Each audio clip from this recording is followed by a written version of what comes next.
जगह जगह हर प्रदेश में, दिल्ली प्रदेश में तो मैं, अब ठीक है हम किसी पार्टी के नहीं, हम किसी सरकार के नहीं, हम तो अपने सांवले सरकार के हैं प्यारे। हमारे सरकार का नाम है सांवला सरकार। मेरा राम, मेरा कृष्ण, यही मेरे सरकार हैं प्यारे, और मैं इन्हीं के अधीन रहता हूं प्यारे। लेकिन मैं देखता हूं कई प्रदेशों में लोग मदिरा, अब लोग में जिसका भी नाम आपको लेना है आप ले लो जी, मदिरा जो है जगह जगह पर उसकी दुकान खोल रहे हैं। जहां मदिरा पान होता है प्यारे, वहां कलयुग का वास होता है।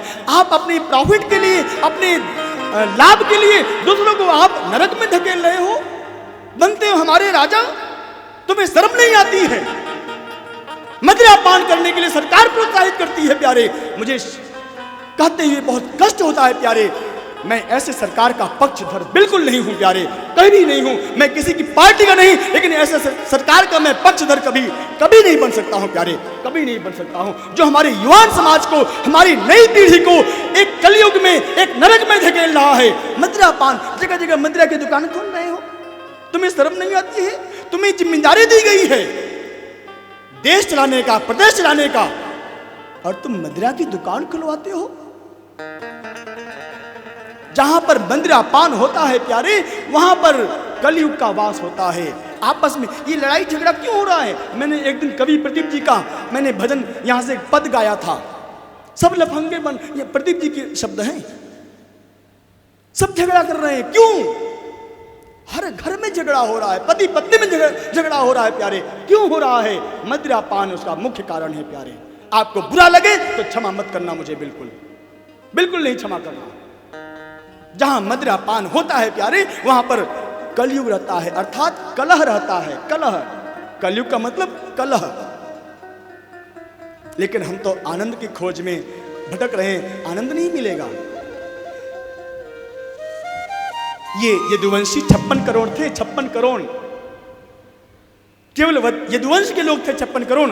मदिरा पी के आपस में झगड़ के सब मर गए, सब मर गए मदिरा पीने के कारण। हैं बलराम जी गए समझाने के लिए, भैया क्या कर रहे हो, तो बलराम जी को भी मारने के लिए पहुंच गए। भगवान ने इशारा किया, दाऊ दादा चलो, अब ये लोग नहीं सुनेंगे, चलो यहां से। हैं मदिरा पीने के बाद कोई होश नहीं रहता है। बलराम जी चले गए समुद्र में, क्षीर सागर में, अपने निज स्वरूप में समुद्र में पहुंच गए। अब भगवान के जाने का समय आ गया। भगवान श्री कृष्ण प्रभास क्षेत्र में एकांत में बैठे हुए थे। उद्धव जी को विदा कर दिए, अपने सारथी दारुक को भी भगवान ने विदा कर दिया। अब जाइए, अब हम भी आएंगे। और अब भगवान श्याम सुंदर एकांत में बैठकर अब किसका ध्यान कर रहे थे ये तो मैं नहीं जानता, लेकिन मुझे लगता है कि भगवान श्री कृष्ण अब एकांत में श्यामा जी का ध्यान कर रहे थे, श्री किशोरी जी का ध्यान कर रहे होंगे।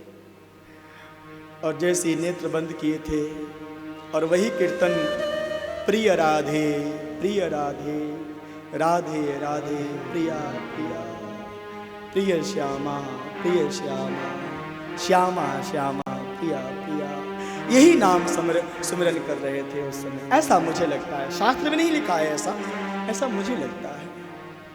अंत समय में हम उसी को याद करते हैं प्यारे, जो मुझे सबसे अधिक प्रिय होता है। और भगवान श्री कृष्ण को श्यामा जो से अधिक प्रिय कोई नहीं था जी, कोई नहीं। श्री राधे। तो भगवान श्री कृष्ण श्यामा जी को याद करते करते नेत्र बंद किए हुए हैं, उद्धव जी को विदा कर दिए हैं। बद्रिकाश्रम आप जाओ और अपना दायां पैर बाएं पैर के घुटने पर रख लिए। अब भगवान की इधर देखिए हमारी तरफ, भगवान का जो पांव, जो पाद तल है, तलवा ऐसे सामने दिखाई पड़ रहा है ऐसे। और यहाँ सामने से एक बहलिया ने देखा, लगता है कोई जंगली जानवर बैठा हुआ, उसकी आँख भगवान के चरण में ऐसा कुछ दिखाई पड़ा। उसने बाण मारा और भगवान के चरण में आके लगा।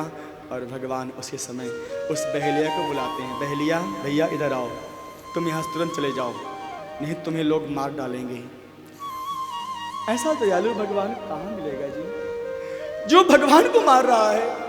भगवान ने सबसे पहले उसको अपने धाम भेज दिया, तुम जाओ भैया, दारू इसको लेकर हमारे धाम जाओ, जो आज्ञा प्रभु। आप नहीं चलेंगे मैं भी आऊंगा, आप चलो, अभी उद्धव को मुझे विदा करना है।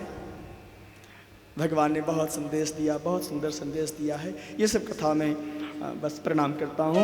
और भगवान अब सबके देखते देखते, देवता लोग आकाश मंडल में खड़े थे कि देखते हैं भगवान किस मार्ग से चलेंगे, लेकिन सबके देखते देखते भगवान अपने धाम स्वधाम चले गए। लेकिन संतों का भाव है कि सबके देखते देखते, चूँकि उद्धव जी को भगवान ने भागवत जी की पोथी देकर विदा किया था, तो उद्धव जी थोड़ी दूर पर जाके खड़े हो गए थे। बार बार जैसे राम जी को विदा करते हुए भरत जी जब जा रहे थे वनवास के बाद राम जी की पादुका लेकर, तो बार बार मुड़ के देखते थे राम जी को, भैया को। तो उद्धव जी भी बार बार मुड़ के भगवान को देखते हैं। उसी समय जैसे ही 2-3 बार मुड़ के भगवान को देखा है उद्धव जी ने, उसी समय भगवान श्री कृष्ण का दिव्य ये जो पांच भौतिक शरीर था वह एक प्रकाश के पुंज में बदल गया, और वही प्रकाश का पुंज श्रीमद् भागवत महापुराण के अंदर आकर विराजमान हो गया है, जिनकी कथा को हम यहाँ पर श्रवण कर रहे हैं। इसीलिए कहा गया है श्रीमद् भागवत क्या है? प्रत्यक्ष कृष्ण एव ही। श्रीमद् भागवत महापुराण क्या है? ये कोई साधारण ग्रंथ नहीं है प्यारे। ये ग्रंथ क्या है मैं आपको बताऊं? हाँ, मिल गया।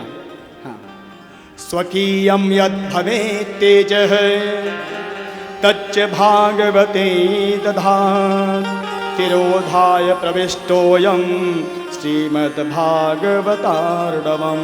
इसीलिए भागवत जी को हम क्या कहते हैं? वांगमयी मूर्ति। तेनेयम वांगमयी मूर्ति प्रत्यक्षा वर्तते हरेः। ये साक्षात भगवान श्री कृष्ण हैं प्यारे, जिनकी कथा हम सब लोग सुन रहे हैं।